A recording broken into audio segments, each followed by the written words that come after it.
Hello there, guys. Here we are. Finally got a chance to sit down and bring you one of these videos. 2024 is only a month in, but it's been chaos already. I was in Bali for Christmas and New Year, and since I got back, it's been go, go, go. I turn 30 next week.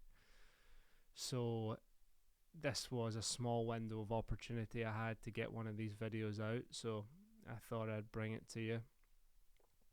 Last week I released my first ever documentary called Bleed for Bronze, which was a unique experience, being able to direct something of that magnitude and working with Tyler Jolly, who is a boxer who currently holds a record of 3-0, and to be able to tell his story from his Commonwealth Games to in Birmingham 2022 all the way now to a flourishing professional career, and being able to talk to his coach Ricky Burns and capture some of the footage for that and bring that piece to life that was in the planning for months on end, trying to line up everyone's diaries was great.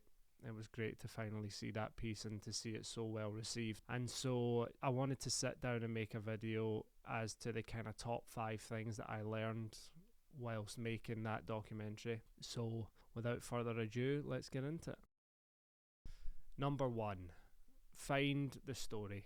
Guys, cannot reiterate this enough, that whether you're doing a feature, a documentary, some kind of short form content, whatever it might be, if you don't have a story, you don't have a film.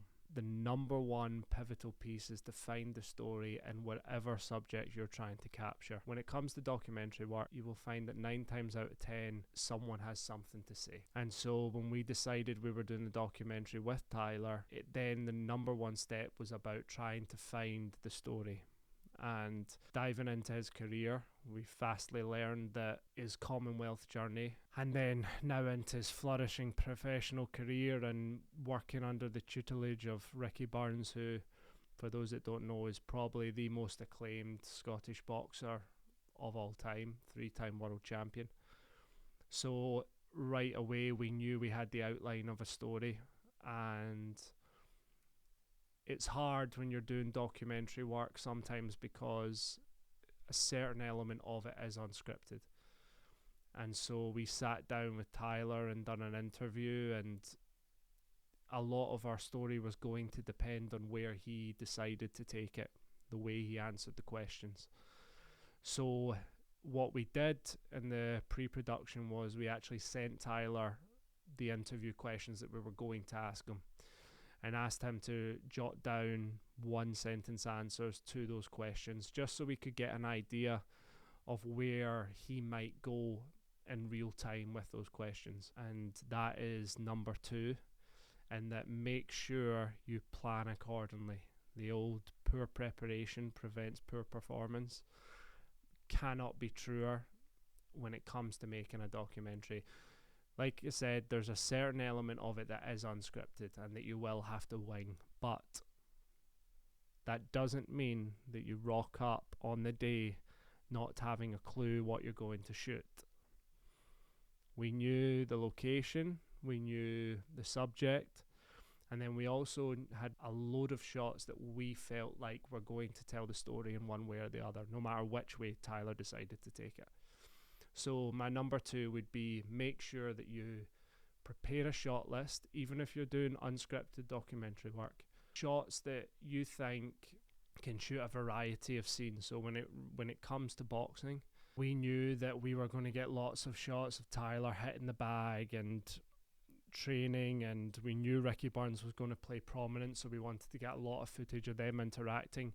That stuff wasn't going to change no matter where Tyler decided to go with the interview. So number 2 is make sure that you have a shot list. And then within that construct, that then allows you to navigate and freelance and go with the flow, so to speak. Number 3, let the moment play out. This is so important in documentary work.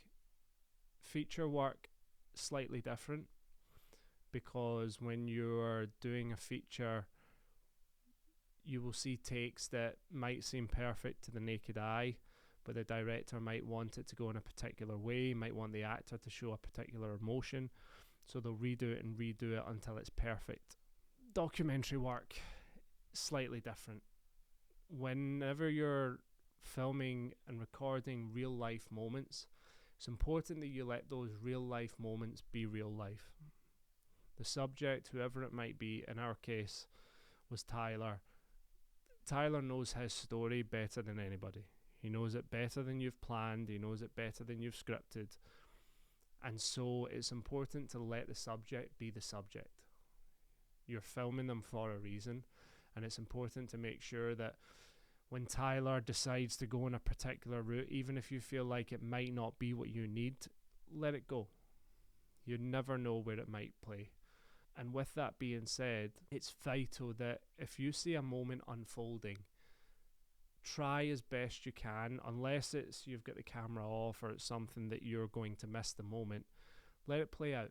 Don't worry if the camera angle isn't perfect. Don't worry if you've not set it up, if the lighting isn't great. Don't worry about any of that. Let the moment play out, because you never know what someone is going to say.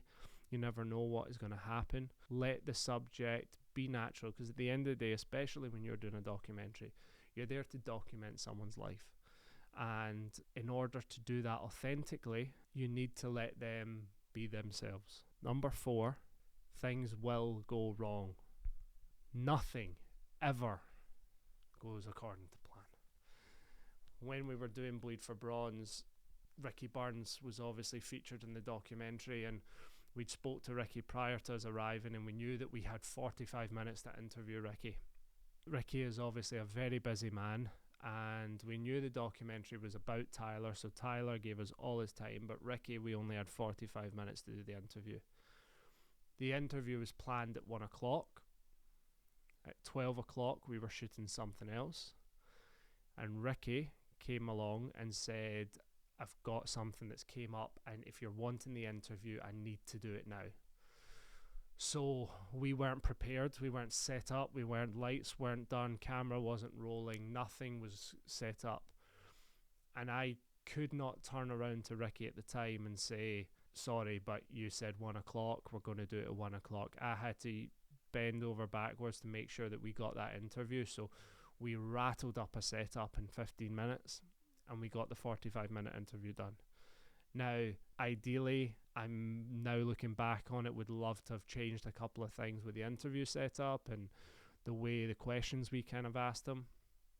But we knew that it was more important that we got the interview done. And so that's another thing that you must remember, that things will go wrong and you can't elicit for it, you can't plan for it, but you need to be able to think on your feet. And the final bit of advice is get started. This is something that this year is a big goal for myself, is all about execution. And I at times have been a perfectionist that won't put stuff out and that won't get stuff started because it's not perfect, not got the right equipment, the story's not perfect, I don't have the right location, whatever it might be. It's so important that you simply get the work done.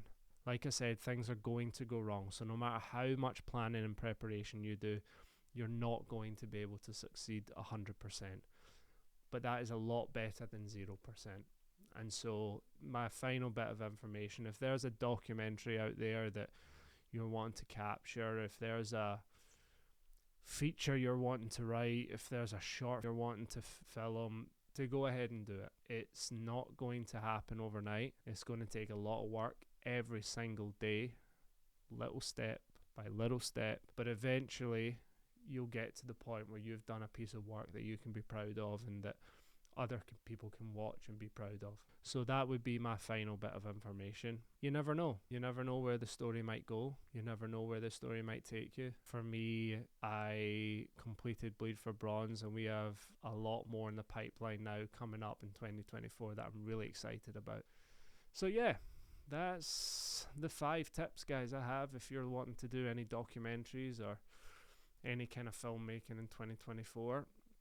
It's going to be a busy year. My plan is to hop on over here any time that I have a spare second, and give you lots of behind the scenes and showcase lots of work, and hopefully we'll tell some pretty epic stories over 2024, and I hope you guys can come along for the ride. So subscribe and you will be the first ones to see all the new content that we're bringing in 2024. So